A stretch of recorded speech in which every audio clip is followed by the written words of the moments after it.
What's up everybody, Matt Maran here for a quick drive video. So this time I am in the Hyundai Sonata N-Line, this is a prototype, which is why it's still camouflaged. So it's very awesome that Hyundai's letting us test this out. So since it isn't early, it's not going to be available until about the fall of 2020. So this isn't finalized. There's still some calibration stuff that's going to probably change, and so this isn't a final product, but it's very awesome to get a taste for this, and it's good that we're able to experience this as well, considering all the competitors currently do have a higher horsepower option, and the Sonata doesn't, but this shows that will soon be fixed, just as soon as fall of 2020. So great that this is in the pipeline and coming. Other things here, just while we're starting off though, that I'm noticing, so you have these much more aggressively bolstered seats than what you get in a normal Sonata, which is great. You also have a few like the gloss black finishes here for the N version, and so it's a little sportier. You also have a Sport Plus mode, which is one step further than the Sport mode you get in normal Sonatas. And starting off at low speeds here, I will notice that it is a little bit of a rougher clutch engagement. It's a little more abrupt, and that's something I'm sure will be polished up before the final product. So that is one thing you can definitely tell it's a dual clutch from a stop and starting off there, but it's not too rough or anything. It's just you notice that it's a dual clutch. It's not going to be as smooth as a torque converter, but there are some other companies that have really smoothed out the dual clutch, so that's hard to even tell. So like I said, that's something I'm sure they'll continue to work on. But yeah, otherwise though, I like the look. It's a little bit sportier. Obviously the camo hides a little bit, but they did say there aren't any changes to the body panels themselves, so it's just going to be changes to the front fascia, the side skirts, the rear fascia, all that type of stuff, to give it a little bit of a sportier look. So we'll have to wait until the camo comes off to get a really good sense of how it's going to look, but obviously you still have the same basis of the Sonata, so you can get 95% of the way there already.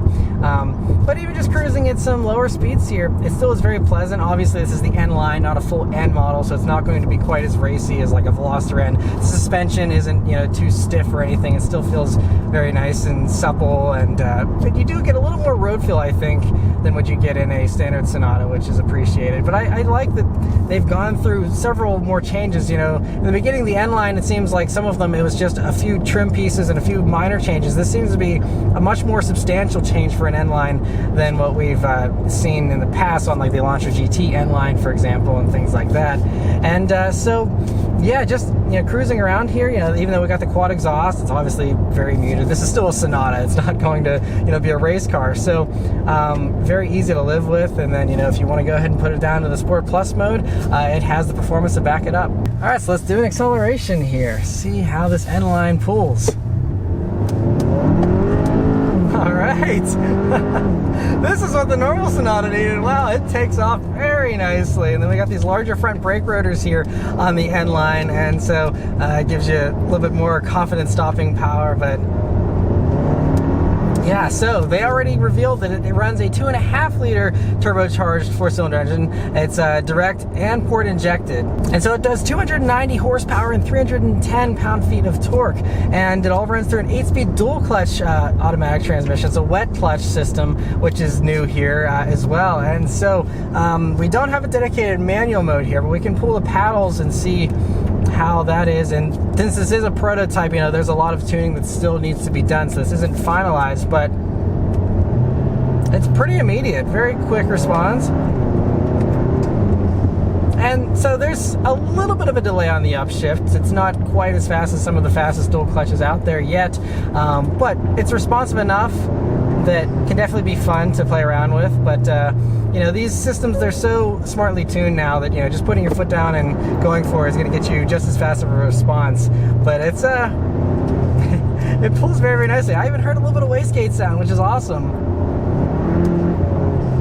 Yeah, I hope that even gets louder before the production version, because that'd be amazing to kind of play up the turbocharged thing. Since a lot of the other competitors kind of do mute that a little bit, it would be very cool to have more of that. But I mean, that power is a great amount of power. I mean, the only one that matches it is the Mazda 6 with its 310 pound-feet of torque. But otherwise, even the top trim engines from all the competitors are doing, roughly the same horsepower. Some are a little bit more like the Camry's V6, but none of them have torque over 300 pound-feet like this, aside from, like I said, that Mazda. And the Mazda is going to be a little bit heavier and chunkier. I think this is a little leaner, and although there isn't a curb weight given here for the N-Line yet, so not sure exactly how that's going to play out. But I mean, feels very sharp. We also have these 245 wide tires, so they're a little bit wider than the tires that you have on a normal top trim Sonata, which are 235 wide, so you have a little bit of extra grip.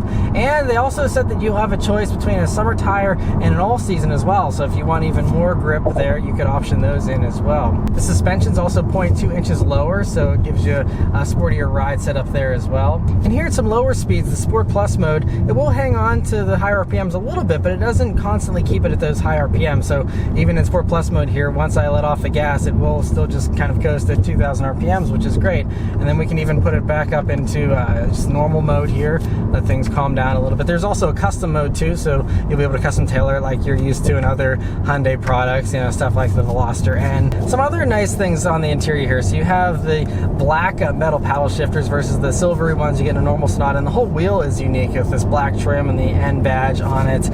So that's a nice little improvement. A little much sportier wheel too. It's a great 9-3 grip, some bigger 10-2 notches. But yeah, these seats they really come up nice and high, and so much more supportive and sportier. So if you have any sporty inclinations, wait until the fall of 2020 for the N-Line here, because this is definitely would be my pick.